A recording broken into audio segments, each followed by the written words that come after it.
Unacademy. Let's crack it. Hello everyone. My name is Kalpesh Kumar Sharma and I have secured rank 73rd this year in UPSC CSE examination, and it was my third attempt as anthropology as my optional. I have consistently kept anthropology as my optional. So this is a brief about me. I am a mechanical engineer by profession, and I have done from NIT Jaipur in 2015. Then my optional anthropology, and as I have told you about my third attempt, it is my third attempt.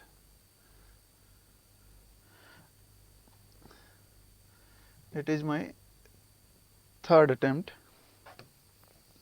Then anthropology is my optional. I am currently working in Ministry of Defence, and I like to watch movies related to social issues. So this is a brief about me.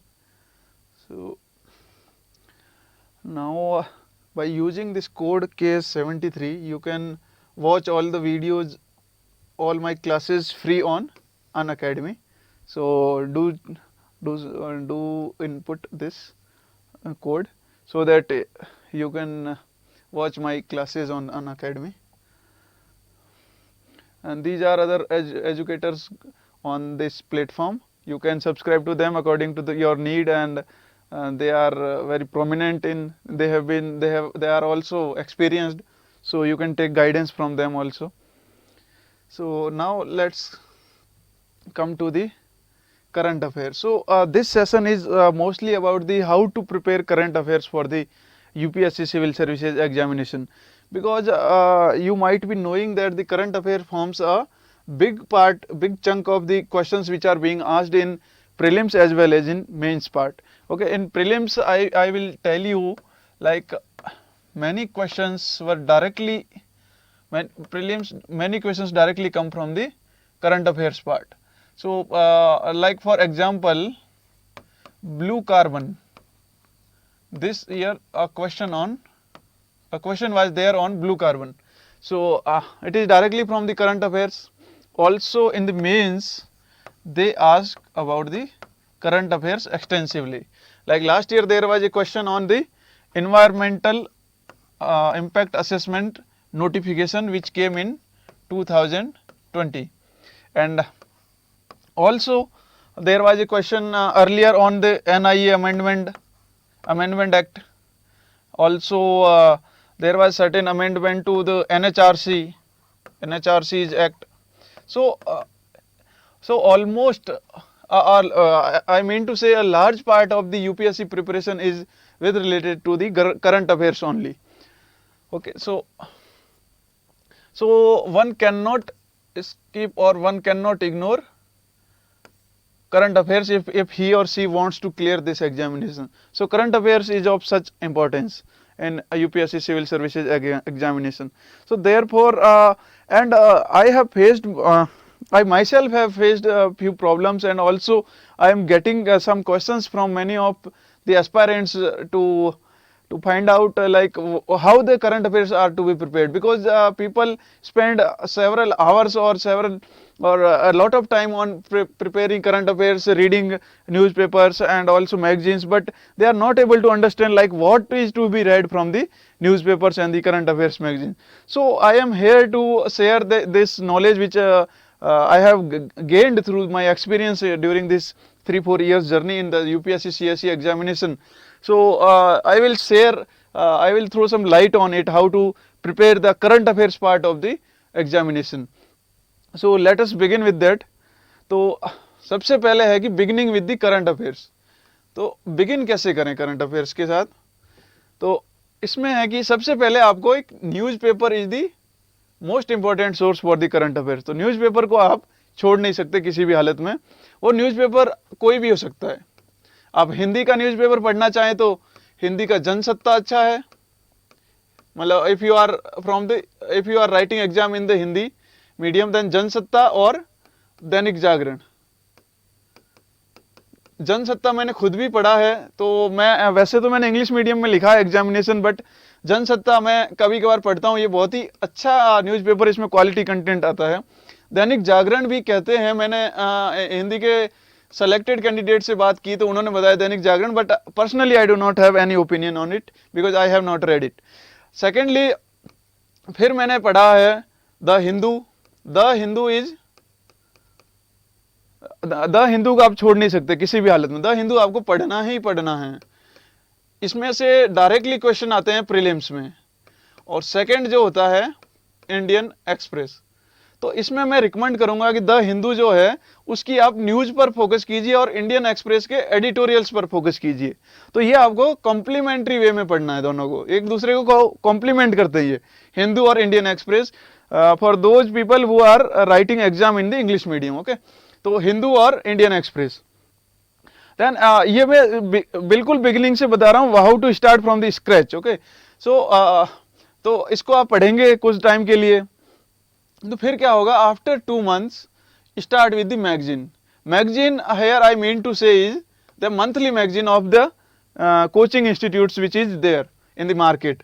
तो अब वो monthly magazine है वो पढ़ सकते हैं, क्योंकि मैं इसलिए कह रहा हूँ आफ्टर 2 months बिकॉज आपको 2 month का बैकग्राउंड होना बहुत जरूरी है before starting the monthly magazine, क्योंकि इसमें इंफॉर्मेशन आएगी। वो तो जैसे अब नवंबर चल रहा है, तो नवंबर में जो मैगजीन पब्लिश होगी वो अक्टूबर के करंट अफेयर्स की होगी, और उसमें भी कुछ लिंक सितंबर का भी होगा। तो एटलीस्ट आपको सितंबर और अक्टूबर का बैकग्राउंड पता होना चाहिए before starting the magazine of this, मतलब नवंबर की मैगजीन जो है, क्योंकि उसमें अक्टूबर और सितंबर का कुछ कुछ आएगा। फिर उसके बाद क्या होगा, फिर उसमें नोट मेकिंग में मैं बताऊंगा कि नोट्स कैसे बनाने हैं करंट अफेयर्स के, है ना, note making for current affairs, और utilizing current affair facts in the mains answer, ये भी मैं बताऊंगा कैसे कहाँ यूज कर सकते हैं। Substantiating your arguments in the answer, कि मतलब करंट अफेयर्स को कैसे कैसे यूज कर सकते हैं, डायग्राम में यूज कर सकते हैं, करंट अफेयर्स के प्रीलिम्स में आते हैं, और सब्सटेंशिएटिंग आर्गुमेंट जो अपन देते हैं मेंस के आंसर्स में, वहां भी करंट अफेयर्स का बहुत इंपॉर्टेंट रोल है। सिमिलरली कंक्लूजन, मैं आपको कंक्लूड करके बताऊंगा कि करंट अफेयर्स को कैसे तैयार करना है, और इसकी इंपॉर्टेंस बहुत ज्यादा है। तो करंट अफेयर्स को आपको बिल्कुल छोड़ना नहीं है, क्योंकि मैंने कई कैंडिडेट्स को देखा है वो करंट अफेयर्स तो मतलब कि वो न्यूज़पेपर नहीं पढ़ते हैं, फिर सोचते हैं कि मैं वो पढ़ लूंगा, मंथली मैगजीन पढ़ लूंगा, मंथली मैगजीन भी नहीं पढ़ते हैं, फिर कहते हैं कि मैं ईयरली पढ़ लूंगा, जो वो ईयरली कंपाइलेशन आता है वो, तो उसके भरोसे रहते हैं। तो बहुत सारी चीजें आपको फैक्ट्स तो कुछ 2-4 याद रह जाएंगे, लेकिन उसका बैकग्राउंड याद नहीं रहेगा, उसकी जो पीछे की जो कि उसका मतलब कंटेक्स्ट था, उसका कितने टाइम से वो चला रहा है, वो ट्रेंड आपको याद नहीं रहेगा।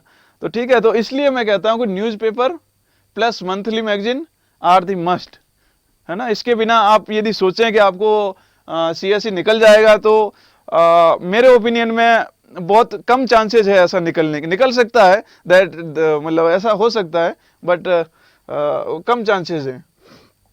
Okay, so let us move to the beginning with the CA. So CA means current affairs.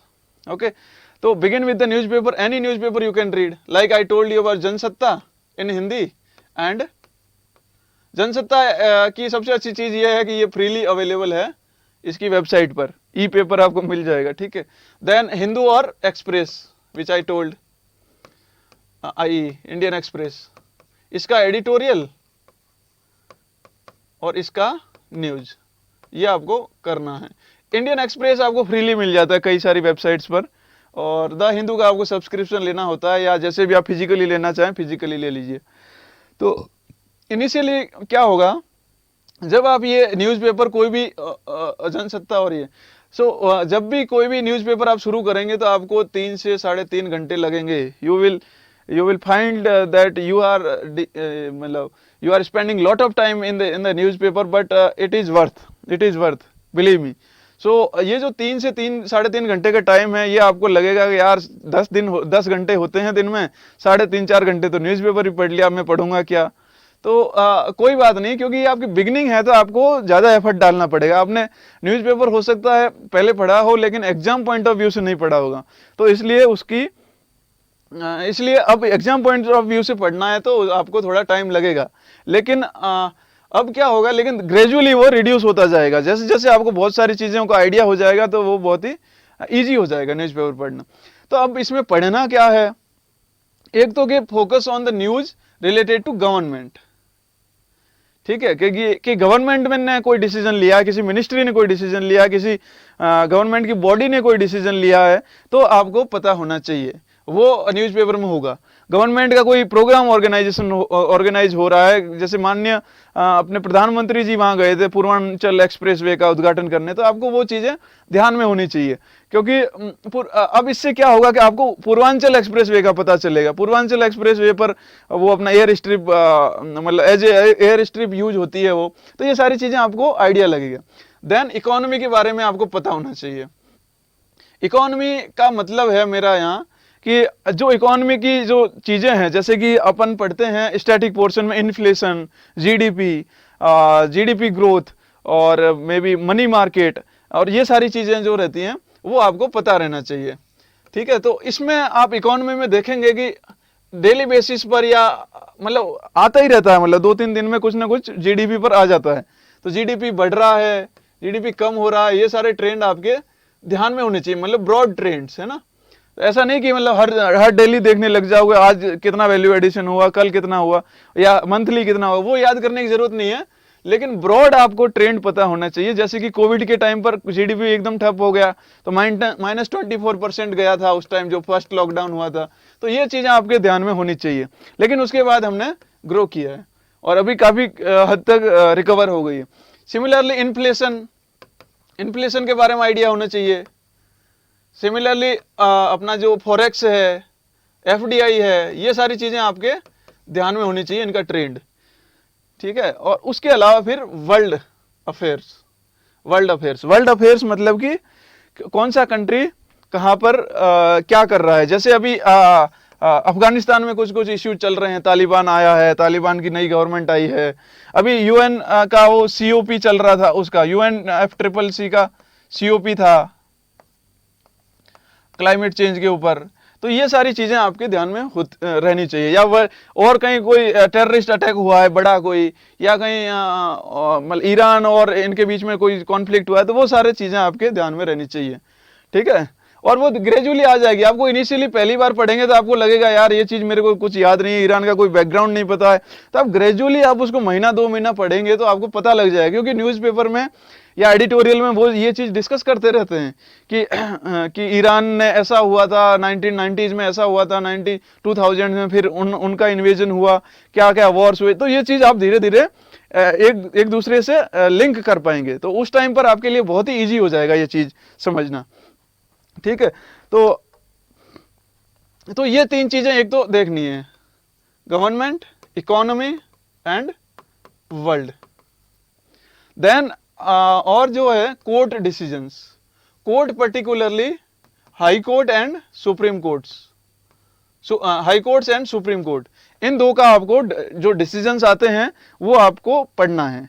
ठीक है, देन पार्लियामेंट, यदि पार्लियामेंट का सेशन चल रहा है तब भी और नहीं भी चल रहा है तब भी, सेशन चल रहा है तो आपको इनका ध्यान रखना है कि कौन कौन से बिल आ रहे हैं, कैसे उसका प्रोसीजर चल रहा है, और क्या क्या इश्यूज आ रहे हैं, क्यों वहाँ ये लोक जाम हो रहा है, या ये सारी चीजें आपको आइडिया होना चाहिए, है ना। और जब सेशन नहीं चल रहा होता है तो पार्लियामेंट्री कमिटीज अपने लेवल पर काम करती हैं, उसको कहते हैं DRSC, department related standing committees, and also जो अदर पार्लियामेंट्री कमिटीज होती हैं वो आपको आइडिया रहना चाहिए, और उनकी मीटिंग्स होती रहती है, उनमें क्या डिस्कस हो रहा है, क्या इश्यूज उठाए जा रहे हैं, ये सारी चीजें आपको पता होनी चाहिए। देन इन्वायरमेंटल मैटर्स, ये एक बड़ा अभी सिंस लास्ट 4-5 ईयर्स ये इन्वायरमेंटल मैटर्स का बहुत ज्यादा इंपॉर्टेंस बढ़ गया है, पर्टिकुलरली प्रीलिम्स में।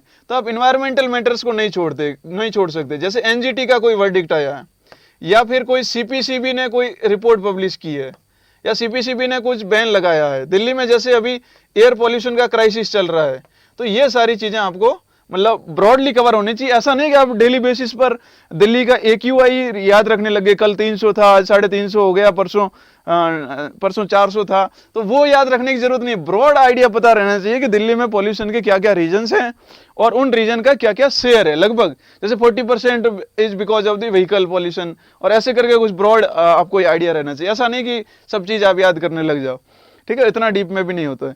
तो इस लेवल पर आप नोट्स नहीं बनाएंगे न्यूज़पेपर से, क्योंकि आप इतनी स्टेज पर आप you are in the learning phase है ना। तो लर्निंग फेज में जब होते हैं तो आप नोट्स बनाएंगे तो वो नोट्स बहुत ही बल्कि होंगे, बल्कि इतने होंगे कि आपको लगेगा कि आपने एक दूसरा न्यूज़पेपर लिख दिया है। तो उतने बल्कि भी नहीं होने चाहिए। तो इसलिए मैं कह रहा हूँ कि इस लेवल पर आप नोट्स नहीं बना सकते। आपको बनाने हैं तो कुछ एक आध पेज का कुछ शॉर्ट नोट्स बना सकते हैं, अदरवाइज आप मत बनाएं, क्योंकि आपको हर चीज़ यहाँ इंपॉर्टेंट लगेगी, क्योंकि आपके लिए तो नई चीज़ है ये। हर बार आप इंजीनियरिंग पढ़ के आए हैं, आपको पता चल रहा पार्लियामेंट में एक स्पीकर भी होता है, तो आपके लिए तो नई चीज़ है, जैसे मेरे लिए थी। तो आप उसका भी नोट्स बनाएंगे कि there is a speaker in the parliament. और वही किसी आर्ट्स का या ह्यूमैनिटीज़ का बच्चा होगा तो उसको तो लगेगा यार ये क्या नोट्स बना रहे हैं, ये तो सब चीज़ सबको पता है। तो इसलिए मैं कह रहा हूँ कि यहाँ इस स्टेज पर do not make notes. Then अब करते हैं कि रीडिंग, जब 2 मंथ की जब न्यूज़पेपर रीडिंग हो जाए तो start to read the monthly magazine.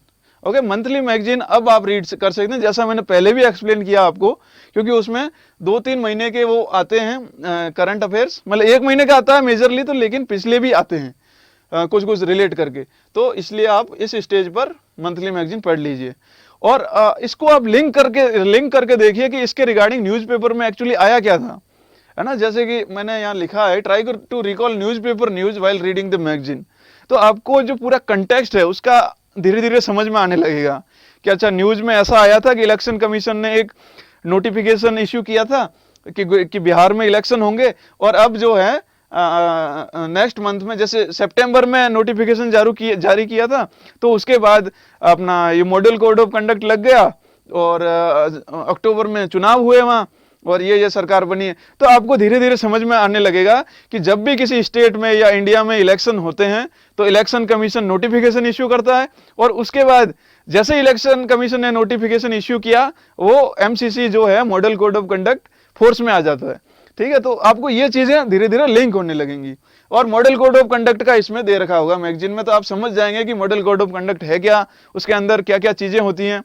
तो ये चीज आप धीरे धीरे समझना शुरू करेंगे। फिर underline important facts, important facts जो हैं इसमें करंट अफेयर्स की मैगजीन में, इसमें आप अंडरलाइन कीजिए फैक्ट। जैसे कि सपोज करो इसमें लिखा होगा 14% of the members of the Lok Sabha are women, है ना, ऐसा कुछ लिखा हुआ है। या और कुछ है कि जैसे इकोनॉमी है, जैसे 2020 का जीडीपी ग्रोथ इतना था, जैसे इकोनॉमी में बोला है। तो आप ऐसी कुछ फैक्ट्स को अंडरलाइन कर सकते हैं और उनको हाईलाइट कर सकते हैं। जैसे मैं यहाँ हाईलाइट कर रहा हूँ ना, जैसे 3 to 3.5 आवर, ऐसे करके आप राउंड कर सकते हैं, हाईलाइटर से हाईलाइट कर सकते हैं, अंडरलाइन कर सकते हैं, whatever way you are comfortable with, वो चीज़ आप कीजिए। ठीक है, तो और इसको फिर आप फैक्ट्स को है वो जो स्टैटिक बुक्स हैं उनसे भी रिलेट कीजिए। जैसे वुमेन की बात की मैंने लोकसभा में कि वो 14% रिप्रेजेंटेशन है उनका, तो 14% रिप्रेजेंटेशन, तो फिर स्टैटिक बुक्स में एक आपको इश्यू मिलेगा कि वुमेन रिजर्वेशन बिल इन लोकसभा, तो उसमें 33% की बात होती है। तो आप उसको उससे रिलेट कीजिए कि 33% की बात कर रहे हैं हम रिजर्वेशन बिल में, लेकिन यहाँ सिर्फ 14% है, और वो भी आज तक का हाईएस्ट है। तो आपको ये दोनों फिगर्स जो हैं मतलब इंटरलिंक होने चाहिए, आपको समझ में आना चाहिए कि कितना कम है, हम एक्सपेक्ट कितना कर रहे हैं और है कितना।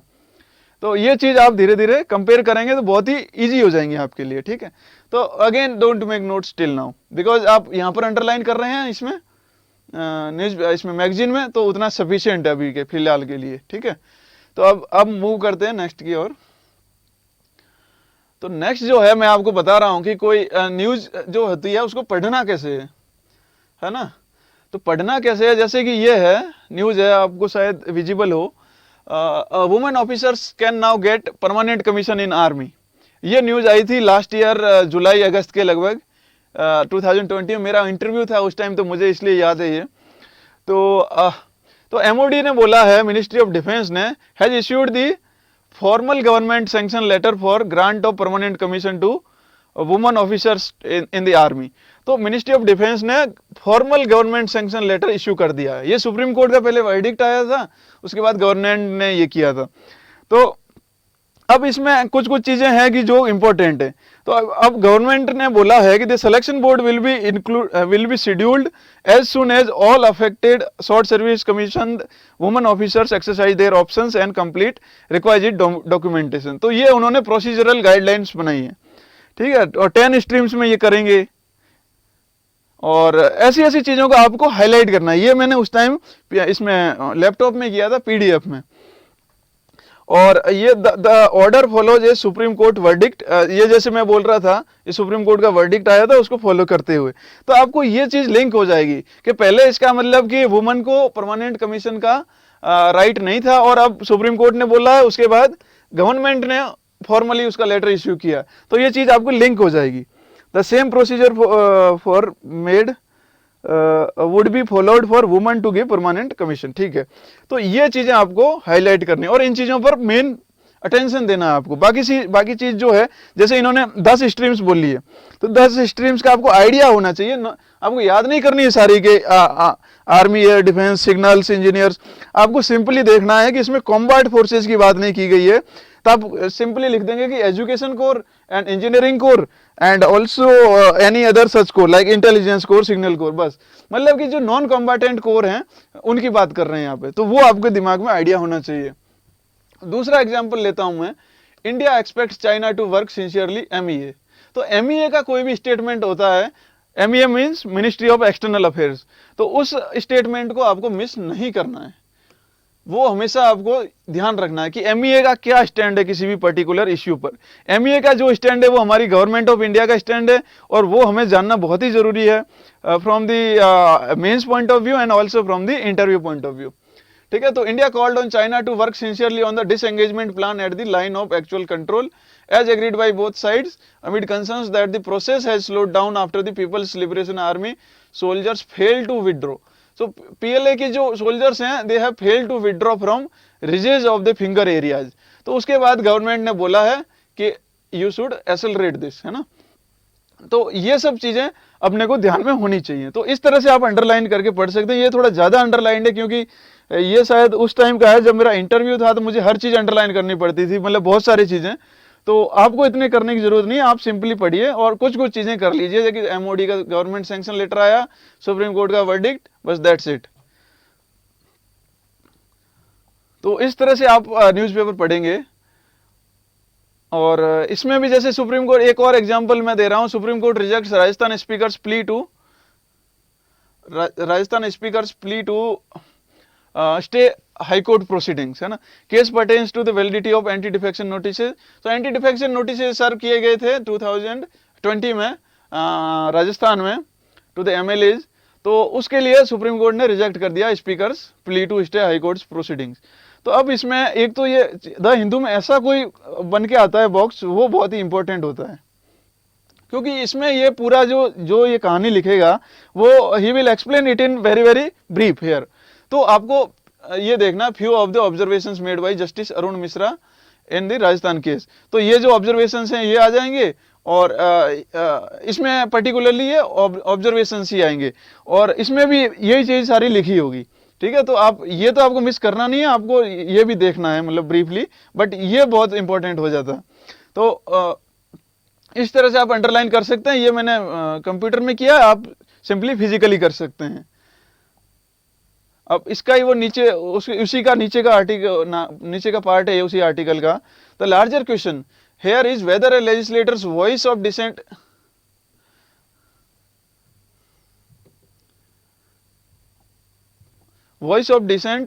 Can be shut down with the threat of disqualification. तो ये जब भी एंटी डिफेक्शन लॉ की बात आती है, तो आप सब जानते हैं कि वो जो मेंबर्स हैं, मेंबर्स ऑफ पार्लियामेंट या मेंबर्स ऑफ लेजिस्लेटिव असेंबली, उनका जो freedom of speech and expression है उसको और एंटी डिफेक्शन लॉ दोनों कॉन्फ्लिक्ट में माने जाते हैं। तो जस्टिस ने भी यही बोला है कि क्या हम ऐसा मान सकते हैं क्या, and can expressing dissent amount to voluntarily giving up the party membership. तो under paragraph 2(1) of the 10th schedule of the constitution and invite anti defection proceedings. तो ये कह रहे हैं कि जो ये मतलब यदि कोई डिसेंट एक्सप्रेस करता है कोई मेंबर, तो क्या हम उसको ऐसा मान सकते हैं कि वो voluntarily he has given up the party membership under the paragraph 2(1) of the 10th schedule. तो आपको ये चीज आइडिया होना चाहिए कि देयर इज 10th शेड्यूल, और 10th शेड्यूल में एक प्रोविजन है, उसके अंडर कहा गया है कि voluntarily giving up of the party membership, यदि ये होता है तो वो ही विल स्टैंड डिस्क्वालिफाइड। ठीक है, तो ये चीज पता होनी चाहिए अपने को। सिमिलरली फिर ये भी थोड़ा बहुत एक important, the larger question is about democracy and how it will survive like this for us is not about the disqualification of some people, so it is not only about the disqualification of some people but it is about the overall functioning of the democratic procedures of our country. तो ऐसी कुछ चीजें हैं जो आपको ध्यान में रहनी चाहिए कि जस्टिस जो सुप्रीम कोर्ट है ऐसी ऑब्जर्वेशंस कर रहा है, तो इसका मतलब कुछ ना कुछ इंपॉर्टेंट हो रहा है कंट्री में, तो वो चीज आपसे मिस नहीं होनी चाहिए कभी भी। अब हाँ, तो अब इसके बाद जब आपने करंट अफेयर्स की मैगजीन पढ़ना शुरू कर दिया, फिर रिलेट जो न्यूज़पेपर में आपने पढ़ा था उससे रिलेट कर रहे हैं, इंपॉर्टेंट फैक्ट्स हैं वो आप अंडरलाइन कर रहे हैं या ध्यान में रख रहे हैं, फिर इसको स्टैटिक बुक से भी रिलेट कर रहे हैं। जो 14% और 33% का मैंने एग्जाम्पल दिया था, 33% सॉरी, वुमेन रिप्रेजेंटेशन का, और नोट्स अभी तक नहीं बनाने, यहाँ तक हो गया था। देन अटेम्प्ट, अब इसके बाद क्या करेंगे आप कि कई सारी कोचिंग इंस्टीट्यूशंस के ये मंथली क्विज कंपाइलेशंस आते हैं। एक्चुअली वो क्विज जो होती है वो आती तो डेली बेसिस पर है, लेकिन वो डेली बेसिस पे करना बहुत ही कम्बरसम हो जाता है, तो एक्चुअली वो इन द मंथ एंड में वो एक कंपाइलेशन डाल देते हैं एक साथ, और आप क्या करेंगे, आप उसको डाउनलोड करेंगे, और इन सब ये मंथली मैगजीन पढ़ने के बाद और न्यूज़पेपर पढ़ने के बाद आप आप इन क्वेश्चंस को अटेम्प्ट करना शुरू करेंगे। ये जो मंथली क्विज के हैं ये लगभग 200 के लगभग क्वेश्चन होते हैं ये करंट अफेयर्स के, तो अब इसमें आप अटेम्प्ट करना शुरू करें, क्योंकि ये जो जितने भी क्वेश्चंस होंगे इसमें, तो ये क्वेश्चंस या तो आपके करंट अफेयर्स की मैगजीन पर बेस्ड होंगे या फिर आपके न्यूज़पेपर पर बेस्ड होंगे, तो आपने कहीं ना कहीं ये क्वेश्चन ये चीज पढ़ी है, तो आपको इसमें कोई प्रॉब्लम नहीं आनी चाहिए। लेकिन फिर भी कोई प्रॉब्लम आती है तो आप उसमें जो नई इंफॉर्मेशन है वो आप नोट कर लेंगे या उसी में हाईलाइट कर लेंगे, ठीक है, फॉर द टाइम बीइंग। और ये इस चीज का काफी 2-3 चीजें हैं जिसमें ये फायदा करेगा आपको। एक तो कि idea of demand of the exam, समझ रहे हैं आप कि डिमांड ऑफ द एग्जाम क्या है। जैसे ये क्वेश्चंस हैं ये कंप्लीटली यूपीएससी पैटर्न पर बेस्ड हैं, तो कि मतलब यूपीएससी आपसे करंट अफेयर में क्या एक्सपेक्ट कर रहा है वो आपको यहीं से पता लगेगा जब आप ये क्विज अटेम्प्ट करेंगे, क्योंकि क्विज में क्वेश्चंस होंगे और वो क्वेश्चंस बेस्ड होंगे मंथली अफेयर्स पर, मंथली मैगजीन पर या फिर न्यूज़पेपर पर। तो न्यूज़पेपर पर बेस्ड होंगे तो आपको अगली बार जब आप न्यूज़पेपर पढ़ेंगे तो आपका ध्यान सीधा जाएगा कि यार ये चीजें पूछी जा रही हैं, इन पर मुझे ध्यान देना है हमेशा। तो डिमांड ऑफ द एग्जाम का आइडिया देंगे, और दूसरा ये आपका जो करंट अफेयर्स का नॉलेज है उसको भी एनरिच करेंगे, क्योंकि जो चीज न्यूज़पेपर में है वो पढ़ ली आपने, जो मंथली मैगजीन में है वो भी पढ़ ली आपने। Now what is left is the other things which like PIB और any other government, all India radio government source है ना, तो ये जो हैं वो आपको यहाँ भी कवर हो जाएंगे, वो करंट अफेयर्स की चीजें। तो इसके बाद 200 में से सपोज अगर आपको 20 इंफॉर्मेशन नहीं मिली, जो कि ना तो न्यूज़पेपर में थी ना करंट अफेयर्स मैगजीन में थी, तो ये 20 इंफॉर्मेशन आपको करंट अफेयर मैगजीन के एंड में अपडेट कर देनी है, as a 1 liner note update कर देनी है, ठीक है। तो इसमें जो last page current affair magazine का आता है वो खाली रहता है, तो उस पर आप ये इंफॉर्मेशन डाल देंगे, ठीक है। तो ये आपका मतलब जो करंट अफेयर्स है वो इतना फुल प्रूफ बना देगा कि आपको इसमें करंट अफेयर के बेसिस पर कोई क्वेश्चन आता है तो आप डेफिनेटली उसको अटेम्प्ट कर पाएंगे। और उसके लिए आपको और यदि believe me, if you are not able to attempt those questions then nobody else will be able to attempt those question and everybody will do the guess work, so you don't have to be afraid of anything. So because it is a relative exam, so if nobody is attempting that question then why to worry, because यदि ये 200 marks यदि ये 200 marks का question paper है और 4 question जो हैं 2 marks के वो किसी को नहीं आते, तो 8 नंबर कम हो गए, तो ये पेपर हो गया 192 का फॉर एवरीबडी, ठीक है। कुछ एक लोग एक्सेप्शनली कर लेंगे तो वो बहुत ही कम नंबर होता है और उससे आपका क्वालिफिकेशन जो मेंस में क्वालिफाई करने का आपका जो चांसेस हैं वो अफेक्ट नहीं होंगे, ठीक है। तो आप इतना ट्रस्ट रखिए, यदि आपने ये 3 चीजें की है, न्यूज़पेपर, मंथली मैगजीन एंड ये क्विज कंपाइलेशन, तो आपका क्वेश्चन उससे बाहर कहीं नहीं जाएगा, और जाएगा तो किसी को नहीं आएगा। तो आपको टेंशन नहीं लेना बस कि मुझे नहीं आता तो किसी को नहीं आता, क्यों टेंशन लें, ठीक है। तो ये चीज़ कर लेंगे। और जो न्यूज़पेपर और करंट अफेयर मैगजीन होती है ये आपको पूरे साल पढ़नी होती है, पूरे साल इन द सेंस कि हर महीने की पढ़नी है, और न्यूज़पेपर डेली बेसिस पे पढ़ना है। आप ऐसा मत सोचना कि 4 मंथ की जो मैगजीन है वो मैं एक साथ पढ़ लूँगा लास्ट में जब एग्जाम आएगा। उस टाइम पर पढ़ तो लेंगे आप, लेकिन दिमाग में कुछ नहीं जाएगा। दिमाग में कुछ नहीं जाएगा तो एग्जाम में भी कुछ नहीं आएगा। तो इसलिए आपको पूरे मंथ की मैगजीन, पूरे साल मैगजीन और न्यूज़पेपर पढ़ते ही रहना है, और इसको करंट अफेयर की मैगजीन को कंटिन्यूसली रिवाइज करना है। तो अब आती है बात नोट्स मेकिंग की, नोट्स मेकिंग की फ्रॉम दी करंट अफेयर। तो इसमें आप नोट मेकिंग में क्या करेंगे कि एक जो वन लाइनर नोट्स आपको बनाने हैं, मैं आपको बताऊंगा वन लाइनर नोट्स क्या है from the newspaper and the magazine, newspaper और मैगजीन दोनों से, ठीक है। और not more than 1 page notes आपको बनाने हैं। मतलब कि पेज जो है, जो न्यूज़पेपर से आप नोट्स बनाओगे वो सिर्फ एक ही पेज में आने चाहिए, उससे ज़्यादा नोट्स नहीं होने चाहिए। वो चाहे 10 इंफॉर्मेशन है चाहे 15 हो, और वो भी एक वन लाइनर होनी चाहिए। वन लाइनर मैं आपको दिखाऊंगा कैसे, जैसे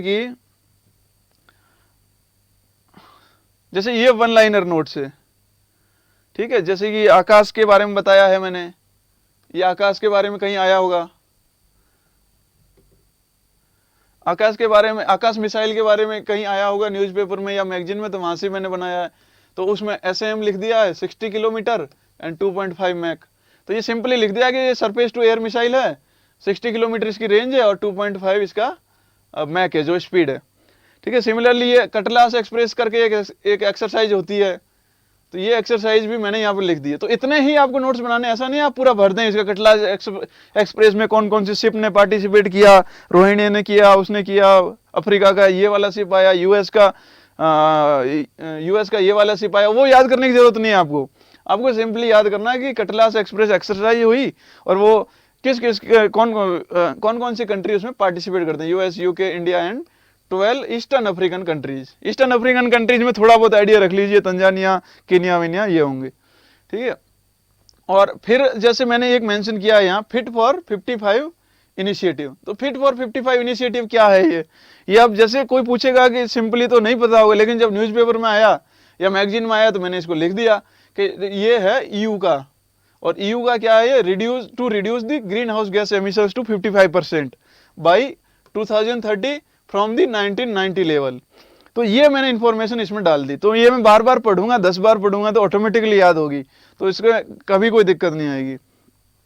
अब जैसे ये भी बात की है इन्होंने, India's 14 tiger reserves meet CATS standards. CATS क्या होता है, कंजर्वेशन अश्योर्ड टाइगर स्टैंडर्ड्स, ऐसा कुछ है, conservation assured tiger standards I think.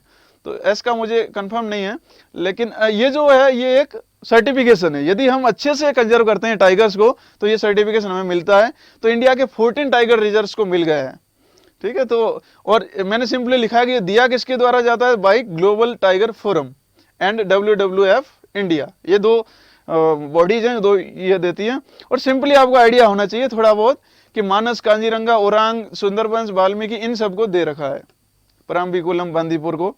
ये चाहे इंफॉर्मेशन नहीं भी याद करते हैं फॉर द टाइम बीइंग तो कोई प्रॉब्लम नहीं है। आप सिंपली इसमें क्वेश्चन का है क्या आएगा, मतलब वो स्टेटमेंट में देगा कि India has no tiger reserves which meets the CATS standards. Simply ये क्वेश्चन आएगा, तो आपको पता है 14 हैं तो वो कंप्लीटली फॉल्स हो जाएगा वो स्टेटमेंट। या फिर सिंपली आएगा कि all the tiger reserves of the India have CATS standard, तो वो भी केस नहीं है, क्योंकि there are 51 tiger reserves in the country and only 14 has this certification, तो वो भी गलत है। तो ऐसा नहीं आएगा कभी कि 14 में से 14 का नाम बताओ, 14 का नाम कौन कौन सा है, कि सुंदरबन है कि नहीं है उसमें। तो ऐसा बहुत ही कम चांसेस है। तो ब्रॉडली ऐसे क्वेश्चन आते हैं जो कि आपको सिंपली आंसर कर पाएंगे। तो इसलिए मैं कह रहा हूं कि आपको सिर्फ वन लाइनर फैक्ट्स पता होने चाहिए, ठीक है।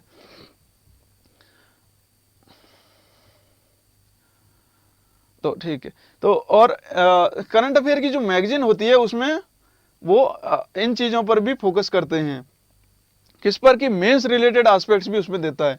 वन लाइनर फैक्ट्स तो होते ही होते हैं, लेकिन उसके साथ में मेंस रिलेटेड एस्पेक्ट भी रहते हैं। मेंस रिलेटेड एस्पेक्ट मतलब कि जैसे सपोज अगर कोई बिल आ रहा है पार्लियामेंट में, पार्लियामेंट में कोई बिल आया है, जैसे कि नहीं, जैसे कि माने कि corporatization of ordinance factory board हुआ रिसेंटली बाय द गवर्नमेंट। तो अब इसका क्या क्या पॉइंट उसमें दे रखा होगा कि इसकी नीड क्या थी, ठीक है। सेकेंडली इसका दे रखा होगा कि अभी जो हो रहा है वो हो क्या रहा है, व्हाट, और इसके बेनिफिट्स क्या हैं, ये उसमें करंट अफेयर्स की मैगजीन में दे रखा होगा। और इसका what need, what is being done, benefits, और इसका क्या है, चैलेंजेस क्या हैं या डिसएडवांटेजेस क्या हो सकते हैं, और इसका वे फॉरवर्ड क्या है, मतलब यहां से आगे कैसे बढ़ सकते हैं। तो ये चीज उसमें दे रखी होगी। तो जब ये चीज दे रखी होगी तो, और ये ही सेम चीज आप जब, जैसे कॉर्पोरेटाइजेशन ऑफ ओएफबी आया है, ये माना कि आपको आया है जून के मंथ में, जून 21 के मंथ में मैगजीन में आया है। तो ये चीज हुई होगी मई 21 में, मई 21 में। तो मई 21 में ये चीज होगी न्यूज़पेपर में, ठीक है। तो न्यूज़पेपर में रेगुलरली इस पर आर्टिकल छपेंगे फॉर दी, मतलब 8-10 दिन के लिए। और 8-10 दिन में जब ये आर्टिकल छपेंगे तो वो सब चीजें यही डिस्कस करेंगे कि नीड क्या है उसकी और क्या किया जा रहा, व्हाट इज बीइंग डन, इसके अंडर कॉर्पोरेटाइजेशन का मीनिंग क्या है, what is being done. Then वो बेनिफिट्स बताएंगे इसके कुछ लोग, कुछ आर्टिकल्स होंगे वो चैलेंजेस बताएंगे कि ये सारे चैलेंज आएंगे, कुछ इसके सॉल्यूशंस बताएंगे। तो ये जो चीज है आप जो न्यूज़पेपर में पढ़ेंगे वो फिर से इसमें जो मैगजीन है उसमें डिस्कस होगी। तो मैगजीन में डिस्कस होगी तो आपका रिवीजन होगा और ये चीजें आपको मेंस पॉइंट ऑफ व्यू से याद रखने हैं।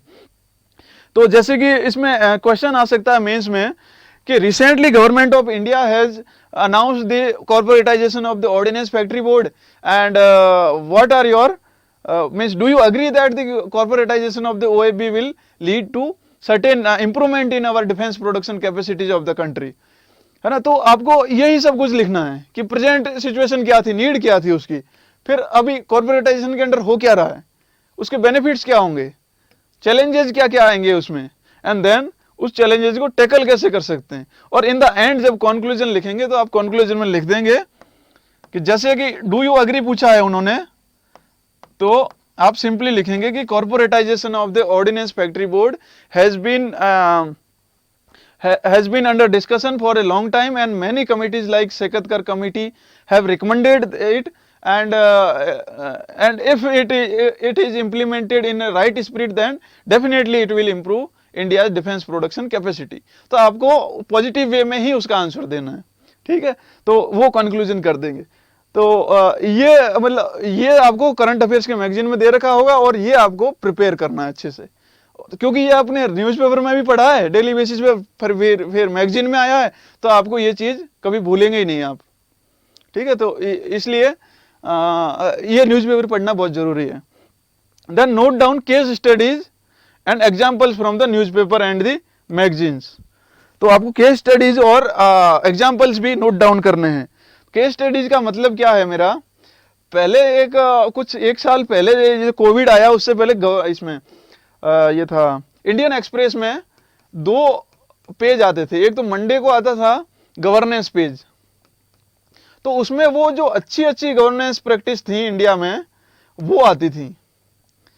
एक आता था रूरल पेज उसमें इंडियन एक्सप्रेस में, और एक आता था एग्रीकल्चर नहीं, हाँ एग्रीकल्चर, रूरल में ही था वो, एग्रीकल्चर अलग से नहीं था। तो रूरल में वो रूरल इंडिया की कुछ चीजें, प्रॉब्लम या कुछ प्रोविजंस दिखाता था कि क्या क्या स्कीम चल रही हैं, कैसे चल रही हैं। तो ये गवर्नेंस वाला जो इसका पेज आता था, मतलब एक ही दिन आता था वीक में, तो उस दिन ये बहुत सारी केस स्टडीज देता था कि कहां पर कैसे सक्सेसफुल हुआ। जैसे उत्तराखंड में मुझे कुछ याद है कि उत्तराखंड में इन्होंने एक जो कैबिनेट मीटिंग होती है वो कंप्लीटली उसमें लैपटॉप में, उसमें टैबलेट में होने लग गई। तो उन्होंने इसको बहुत ही अच्छा एक वो माना था, क्योंकि जो कैबिनेट मीटिंग्स या पार्लियामेंट इसकी स्टेट लेजिस्लेचर की जो मीटिंग होती है उसमें बहुत सारा पेपर लगता है। तो उस पेपर को बचाने के लिए उन्होंने लैपटॉप वगैरह खरीदे टच वाले, और वो चीज एक good example of the governance है, गुड गवर्नेंस या फिर ई गवर्नेंस का है। तो वो एक केस स्टडी हो जाती है या एग्जाम्पल हो जाता है। तो ये चीज आपको नोट करने की जरूरत होती है, ठीक है, क्योंकि ये जब भी ई गवर्नेंस का एग्जाम्पल उस क्वेश्चन आएगा पेपर में मेंस में, तब आप कंप्लीटली उसको लिख पाएंगे अलग से। ठीक है, तो ये चीजें आपको नोट करनी होती है। ये अभी मतलब नॉर्मली आता होगा अभी, और अभी अलग अंडर गवर्नेंस की सब हेडिंग के अंडर नहीं आता है अभी, वो मतलब मिक्स्ड वे में आता है, तो वो आपको आइडेंटिफाई करके लिखना होगा। तो ये है making notes out of the current affairs. Note making for current affairs again मतलब वही वन लाइनर नोट्स बनाने हैं, वन लाइनर नोट्स बनाने हैं फॉर प्रीलिम्स, और फॉर मेंस के लिए टॉपिक वाइज शॉर्ट नोट्स बनाने। टॉपिक वाइज मींस जैसे जैसे कॉर्पोरेटाइजेशन ऑफ ओएफबी की बात है तो ये आ जाएगा अपना इंटरनल सिक्योरिटी के अंडर, या फिर आ जाएगा इकोनॉमी के अंडर, क्योंकि डिफेंस प्रोडक्शन की बात हो रही है। ठीक है, तो उस टॉपिक के अंडर हम लिख देंगे। इसका कंटेक्स्ट क्या था, उसकी नीड क्या थी, जो मैंने आपको बताया, प्रोविजंस क्या क्या हैं, उसके चैलेंजेस क्या है, और वे फॉरवर्ड क्या है। तो ये 5 चीजें आपको वहां से करंट अफेयर्स की मैगजीन से भी मिल जाएंगी और न्यूज़पेपर से मिलेंगे। न्यूज़पेपर मतलब 8-10 दिन का न्यूज़पेपर, जब आर्टिकल्स आएंगे, क्योंकि उसमें गवर्नमेंट का भी कुछ स्टैंड होगा या और किसी का कोई स्टैंड होगा, राइटर्स बहुत सारे हैं उनका स्टैंड होगा, तो ये सब चीज वहां से आप पढ़ लेंगे। देन आता है फैक्ट्स एंड फिगर्स, है ना, रिलेटेड टू गवर्नमेंट। तो ये भी करंट अफेयर्स में आता है। तो गवर्नमेंट रिपोर्ट्स आती हैं, जैसे कुछ रिपोर्ट आई कि एग्रीकल्चर मिनिस्ट्री की एनुअल रिपोर्ट आई, एग्रीकल्चर मिनिस्ट्री की एनुअल रिपोर्ट। तो ये जो एनुअल रिपोर्ट आई, तो इसमें ये क्या देंगे, प्रोडक्शन का डेटा देंगे, प्रोडक्शन का डेटा देंगे, ये क्रॉप इंश्योरेंस का डेटा देंगे, इसमें कि इतना % पेनिट्रेशन हो पाया है। तो ये जो डेटा होता है, ये या तो करंट अफेयर्स की मैगजीन में डायरेक्टली ही आता है, या नहीं आता तो ये न्यूज़पेपर में भी आता है। ठीक है, तो ये डेटा जो है आपको नोट करने की जरूरत होती है, क्योंकि ये डेटा फिर अगली बार कब आएगा, कैसे आएगा, वो आपको आइडिया नहीं है। ठीक है, तो इसलिए और मैं आपको ये भी बताऊंगा आने वाली स्लाइड्स में कि इन डेटा को यूज कैसे कर सकते हैं। ठीक है, तो आपको पूरा साइकिल समझ में आ जाएगा कि करंट अफेयर बिगिन कैसे करना है, नोट्स कैसे बनाने हैं, उसको यूटिलाइज कैसे करना है। ठीक है, तो और जैसे कि इकोनॉमिक सर्वे आता है इंडिया का, तो इकोनॉमिक सर्वे में इसमें भी बहुत सारे फिगर्स होते हैं related to economic activity in the country, GDP वगैरह, फॉरेक्स, एफडीआई, ये सारी चीजें आपको वहां मेंस में काम आएगी। जैसे सिमिलरली यूएन की कुछ रिपोर्ट्स आती हैं, जैसे एचडीआर की बात की, या यूएन की और रिपोर्ट आती है सस्टेनेबल डेवलपमेंट वाली आती है, मल्टी डायमेंशनल पॉवर्टी इंडेक्स करके आती है ये रिपोर्ट। तो ये सारी चीजें आपको ध्यान में रखनी होती हैं, और इनको आपको नोट भी करना होता है। और इन नोट्स का क्या करना है आपको, जो आपके स्टैटिक वाले आपने जो नोट्स बनाए हैं उसी टॉपिक के अंडर लिखना है। नहीं तो क्या होगा ना, ये आप एक जगह लिख लेंगे तो आप फिर भूल जाएंगे, आप उसको सही जगह पर प्लेस नहीं कर पाएंगे जब पेपर में लिखना होगा। तो इसलिए आपको दोनों चीज करनी है, एक तो कि जहाँ रेस्पेक्टिव टॉपिक है वहां भी लिखना है, और दूसरा एक स्मॉल नोटबुक में भी लिखना है ये सारी चीज, जिससे कि क्विक रिविजन हो जाए। जैसे GS1 और 2 के बीच में टाइम नहीं होता है, 2 घंटे का टाइम होता है, उसमें भी आपको खाना वाना सब करना होता है। तो 2 घंटे में उस टाइम पे आपको ये स्मॉल नोटबुक है वही काम आएगी। सिमिलरली GS3-4 में भी यही होता है। ठीक है, तो आपको ये ही काम आएंगे वहां पर स्मॉल नोटबुक्स। तो ये पूरा करंट अफेयर्स का पूरा फॉर्मूला है कि कैसे आपको यूटिलाइज करना है उसको, और कैसे नोट्स बनाने हैं। तो अभी आगे चलते हैं कि इसका यूटिलाइज कैसे करेंगे हम नोट्स को। नोट्स बना तो लिए, लेकिन उसका करेंगे क्या। तो utilising current affair facts in mains answer, तो ये जो कॉपी है, हाँ, यूटिलाइज इन इंट्रोडक्शन। तो जो मेंस का आंसर होता है उसमें एक इंट्रोडक्शन लिखना पड़ता है। जैसे इंट्रो, बॉडी और कंक्लूजन लिखते हैं ना, इंट्रो, बॉडी एंड कंक्लूजन। तो इंट्रो में या बॉडी में या कंक्लूजन में इनका कहीं ना कहीं यूज होता है। जैसे यूटिलाइज इन इंट्रोडक्शन की बात करता हूं। अब जैसे ये क्वेश्चन है, why internationalisation of higher education has many potential benefits for India, certain challenges will need to be addressed in this regard, discuss. ये क्वेश्चन है। तो internationalisation of the higher education की बात हो रही है इन इंडिया में। तो अब मैंने इसको, ये मेरी आंसर कॉपी है और मैंने इसको इंट्रोड्यूस कैसे किया है। There are 40,000 colleges and 800 universities in India, and however except few, no institution attract foreign students for study in India, नीचे लिखा होगा। तो ये जो 40,000 कॉलेजेस है और 800 यूनिवर्सिटीज है, ये डेटा कहाँ से आया होगा? करंट अफेयर से ही आया होगा, क्योंकि मैंने कहीं पढ़ा होगा कि there are approx 40,000 colleges in the country and 800 universities, but very few are able to attract the foreign talent और the foreign students for the study. तो ये यहाँ पे काम में आएगा, ठीक है। ये आप बार बार याद करेंगे चीजें, तो बार बार देखेंगे तो ऑटोमेटिकली आपके दिमाग में आ जाएंगी और आप you will be able to put on the paper. और दिखाता हूं मैं आपको। अब जैसे ये hazard mitigation functions by natural ecosystem की बात कर रहे हैं, ठीक है, hazard mitigation functions by natural ecosystem. तो अभी लिखा है ये कहीं करंट, ये बॉडी में लिख रहा हूं, ठीक है, वो इंट्रो का था, ये है बॉडी में कैसे यूज करना है। तो इसमें क्वेश्चन होगा कि नेचुरल इकोसिस्टम्स जो हैं हजार्ड मिटिगेट करते हैं हजार्ड्स को, तो उसका आंसर कैसे लिखेंगे। तो उसके आंसर में मेरा पहला आर्गुमेंट है कि द मैंग्रोव्स प्रिवेंट, जैसे मैंग्रोव्स की बात हुई तो mangrove is a natural ecosystem, the mangroves prevent the storm surges to cause damage on shores. तो सोर्स पे जो कोस्टल डैमेज होता है, कोस्टल इरोजन होता है because of the storm surges, वो उनको प्रिवेंट करते हैं ये मैंग्रोव्स, ठीक है। तो अब इसका जो एग्जाम्पल दूंगा मैं बॉडी में, वो मेरे कहीं ना कहीं करंट अफेयर से आएगा, क्योंकि मैंने न्यूज में बहुत बार पढ़ा है कि उड़ीसा में and also in West Bengal जो मैंग्रोव्स हैं वो reduce the damage because of, मतलब जो मैंग्रोव्स होते हैं उनका नेचुरल टेंडेंसी ही ये है कि वो जो साइक्लोन्स आते हैं या स्टॉर्म सर्जेज आती हैं उनको स्लो डाउन कर देते हैं, तो इससे डैमेज कम हो जाता है। तो डैमेज कम होता है, तो उस और इसमें मैं ये भी डाल सकता था कि मुझे अभी याद आ रहा है कि तमिलनाडु, गोवा और आंध्र प्रदेश के कोस्ट में वहां पर बहुत सारा इरोजन हो रहा है बिकॉज वहां पर मैंग्रोव्स की इतनी डेंसिटी नहीं है। तो ये दोनों फैक्ट्स मैं यहाँ पे डाल सकता था। ये मुझे इंफॉर्मेशन कहाँ से मिली? न्यूज़पेपर से या फिर मैगजीन से। तो इसलिए ये फैक्ट्स ऐसे यूज में आते हैं, ठीक है, करंट अफेयर, और यही मार्क्स दिलाते हैं। तो जैसे एग्जाम्पल करके अलग से लिखा है मैंने, तो ये उसको एग्जामिनर को समझ में आता है कि इसको आर्गुमेंट भी पता है और इसको एग्जाम्पल भी पता है उसका कि कहाँ पे क्या चल रहा है, हवा में कुछ बात नहीं कर रहा है ये कैंडिडेट। तो this goes in favor of the candidate and this generates a trust between the examiner and the candidate, because the candidate is putting certain arguments and then correct examples, then examiner tend to think that candidate has wholesome knowledge about this topic, okay, so in that manner ये अपने जो number है, marks हैं, उनको boost कर देता है। तो substantiating your arguments in the answer, ये अगेन मैंने बॉडी का एग्जांपल दिया है यहाँ पे, ठीक है, ये भी बॉडी का है कि कोई भी आर्गुमेंट दे रहे हैं तो उसको आप सब्सटेंशिएट कैसे करेंगे with the help of the current affairs figures. अब ये कुछ क्वेश्चन है। MSP regime is a creation of an era of scarcity in 1960s, discuss it's relevance in the current era of surplus agricultural production, ठीक है, इसमें question है। तो अब मैंने इसमें एक तो ये स्टैटिक फैक्ट्स डाल दिया है, स्टैटिक फैक्ट की to protect food crops like rice and wheat at the same time ensuring remunerative prices to them. तो दोनों चीजों के लिए ये किया गया था MSP, to incentivise the farmers to produce food crops and ensuring remunerative prices to them, to farmers.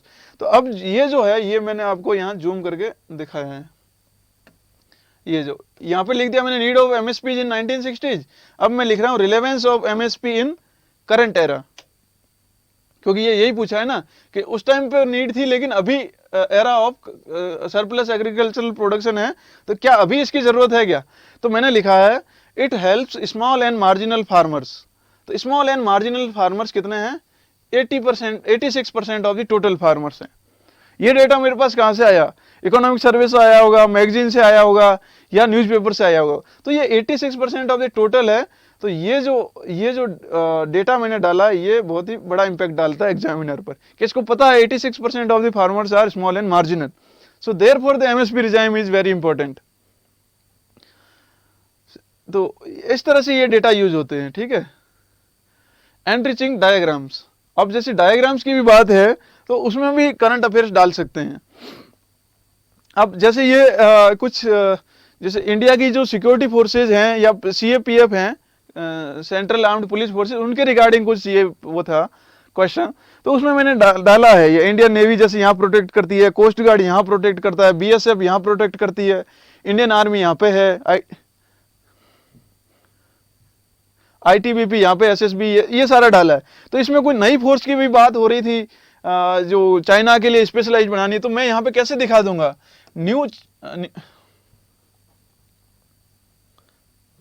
यहाँ पे मैं ऐसे दिखा सकता हूँ कि न्यू फोर्स फॉर चाइना, ये जैसे चाइना की बॉर्डर है ना, चाइना इंडिया की, तो यहाँ पे मैं रेड लाइन से या अलग कलर के पेन से लिख दूंगा न्यू फोर्स फॉर चाइना, ये स्पेशल फ्रंटियर फोर्स की बात हो रही थी, तो इस तरह से मैं यहाँ पे दिखा दूंगा।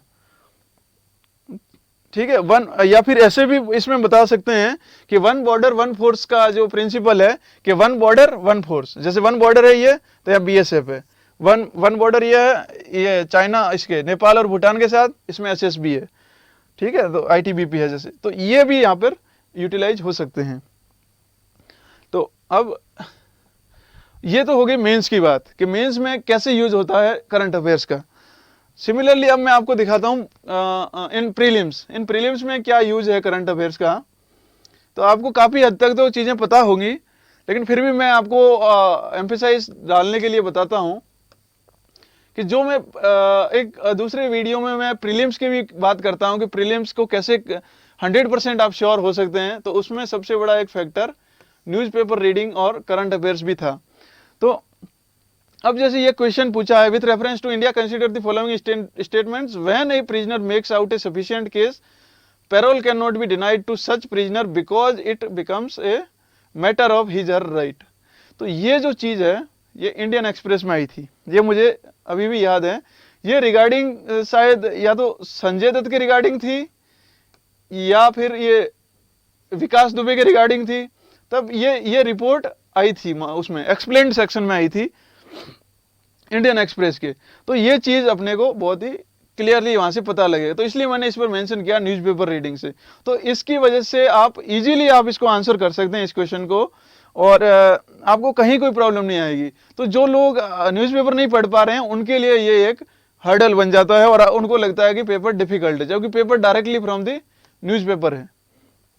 सिमिलरली फिर पूछा है constitutional government means, constitutional government की काफ़ी टाइम ये बात आई है, जब ये अभी हमारे चीफ जस्टिस थे दीपक मिश्रा, उन्होंने ये बात की थी कॉन्स्टिट्यूशनल गवर्नमेंट, और उसके बाद भी काफ़ी टाइम तक ये बातें आती रही हैं।